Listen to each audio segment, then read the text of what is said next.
तो स्टूडेंट्स, क्या हाल आपका। आशा करता हूँ अच्छे होंगे और स्वस्थ होंगे। मैं पंकज कुमार आपका स्वागत करता हूँ। देखिए, जिन कैंडिडेट का सिलेक्शन मिल चुका, मतलब जिनको कहीं ना कहीं सिक्योरिटी मिल चुकी है, जॉब सिक्योरिटी, किसमें एसएससी सीजीएल 2025 और आरआरबी एनटीपीसी ग्रेजुएट लेवल में जिनका डीवी मेडिकल हो चुका है और लगभग वो प्रोसेस कंप्लीट होने को है, मतलब आपकी जो टेंशन थी जॉब के लिए वो कंप्लीट हो चुकी है। लेकिन अब आपकी बाकी जो, क्योंकि सीजीएल के प्रोसेस स्टार्ट नहीं हुए, किसके, ज्वाइनिंग के, आपका जोन एलोकेशन के, इसके आरआरबी एनटीपीसी में लगभग जितने लिस्ट में नाम थे पहले लिस्ट में, उनका अब कहीं ना कहीं फाइनल हो गया है, अब बस ज्वाइनिंग है। लेकिन उनके सामने क्या है भाई, सिलेक्टेड कैंडिडेट हैं, इसलिए उनके सामने सबसे बड़ा एग्जाम है और वो एग्जाम देंगे भी एसएससी सीजीएल 2026 का टीयर 1 एग्जाम। पहला पॉइंट तो आपकी ज्वाइनिंग क्या उससे पहले हो जाएगी या उसके बाद में होगी, क्योंकि तैयारी प्रत्येक कैंडिडेट ने प्रिपरेशन बहुत ढंग से कर रखी है। लेकिन जैसे ही पॉइंट आया कि यहां पर सेक्शनल है, सेक्शनल टाइमिंग के बेसिस पर हो रहा है, तो सेक्शनल टाइमिंग से जैसे ही आपने पॉइंट समझा, तो इसका मतलब मैथ, जैसे ही आपने ये देखा सेक्शनल टाइमिंग है, तो मैथ में 25 क्वेश्चन करने बहुत जरूरी हो गए।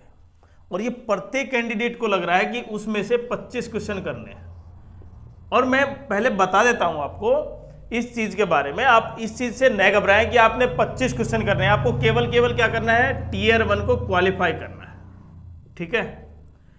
25 क्वेश्चन जरूरी नहीं है, आपको केवल मैथ्स में अच्छे मार्क्स लेने हैं जो कट ऑफ से ऊपर लेके जाएं। अब दूसरा, कितने मार्क्स सही है और मॉक जो आप दे रहे हैं। देखिए, जो कैंडिडेट पहले से सिलेक्टेड है ना, उन्होंने एग्जाम पास किए हैं, टीयर 1 को किया है, कई बार किया है, टीयर 2 नहीं किया था, लेकिन अब की बार टीयर 2 हो गया है। लेकिन जिसका टीयर 1 क्लियर है, टीयर 2 नहीं हुआ है, उनको भी पता है कि जो मॉक है उसमें जो रियलिटी आपके सामने दिखाई जा रही है, उसमें लेवल क्या होता है, हाई लेवल किया जाता है, जिससे कि आप उस मॉक को देखें, आपको सोचने पर मजबूर किया जाए, और मजबूर किया जाए तो इसका मतलब आपकी तैयारी उतनी पर्याप्त नहीं है, इसलिए आप क्या लें, उनका कोर्स लें।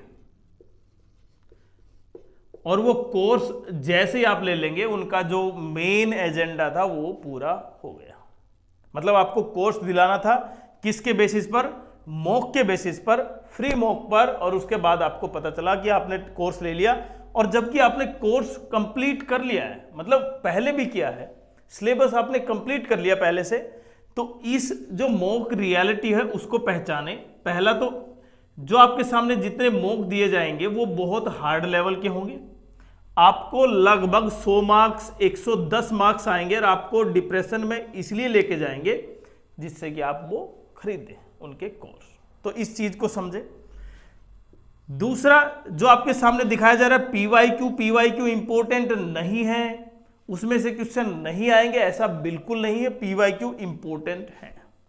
सेक्शनल मैथ पहली बार नहीं है सेक्शनल का, ये सीपीयू एग्जाम में भी आपने देखा होगा, और सीपीयू एग्जाम्स में जो 50 क्वेश्चन थे उसमें सेक्शनल मैथ की बजाय, टाइमिंग की बजाय, वहां पर क्वेश्चन कितने कर दिए, 50 क्वेश्चन कर दिए।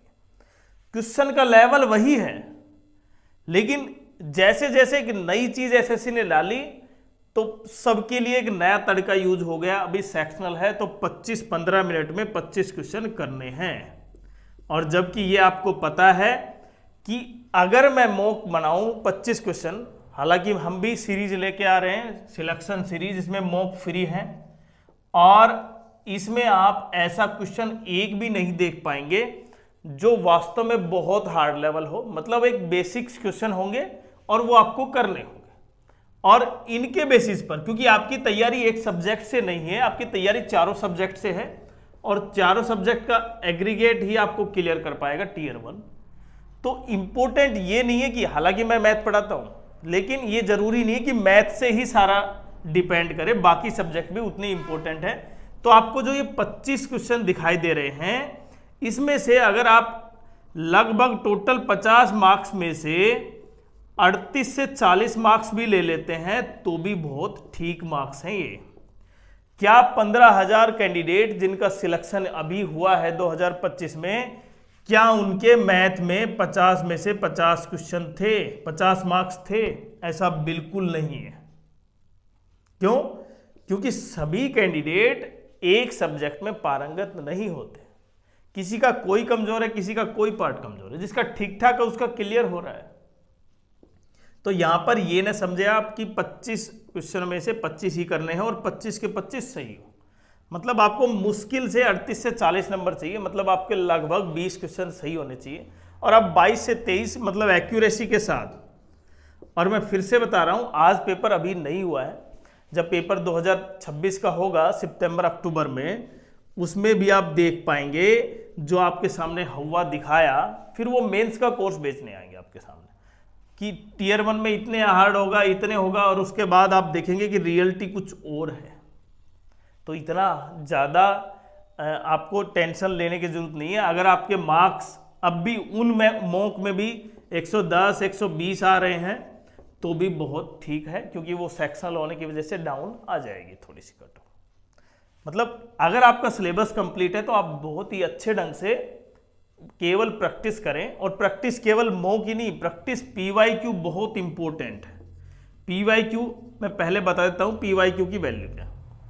जब 2010 में ये ऑब्जेक्टिव टाइप टीयर 2 स्टार्ट हुआ, पहले क्या होता था, टीयर 2 भी था और टीयर 2 के साथ डिस्क्रिप्टिव पेपर था और फिर इंटरव्यू भी था। उससे पहले इंटरव्यू था, फिर बाद में डिस्क्रिप्टिव लगा। तो हमने 100 नंबर का जब इंटरव्यू होता था तब हमने इंटरव्यू दिया है, और 2012 में ऐसा होता था, 2012 में सिलेक्शन लिया है सीजीएल में। अब मेन पॉइंट ये है कि जो कैंडिडेट सेक्शनल में है, रिपीटर्स कैंडिडेट है पहले वो, क्योंकि रिपीटर्स को तो वो कला आती है, वो उसमें पारंगत है कि उसको टीयर 1 क्वालिफाई कैसे करना है। बिगिनर के लिए ये बहुत बड़ा क्या हो जाता है भाई, एक एग्जाम हो जाता है, क्योंकि उनके सामने इस तरह दिखाया जाता है कि आप बिल्कुल आउट ऑफ क्या है, कंपटीशन है, और आपको कंपटीशन में शामिल होने के लिए ये कोर्स लेना पड़ेगा, ये इस तरह से पढ़ना होगा, इस तरह आपकी तैयारी करनी होगी। तो सबसे पहले देखिए, बिगिनर्स हैं तो बिल्कुल आपको कोर्स तो लेना ही होगा, सिलेबस कंप्लीट करना होगा। अब वो आप कहाँ से करते हैं वो आप पर डिपेंड है, और जैसे आप सिलेबस पूरा करते हैं तब आपके सामने एग्जाम आता है। तो एग्जाम के बाद जो आप अभी से मॉक लगा रहे हैं, डायरेक्ट वो मॉक नहीं लगाएं बिगिनर्स के लिए।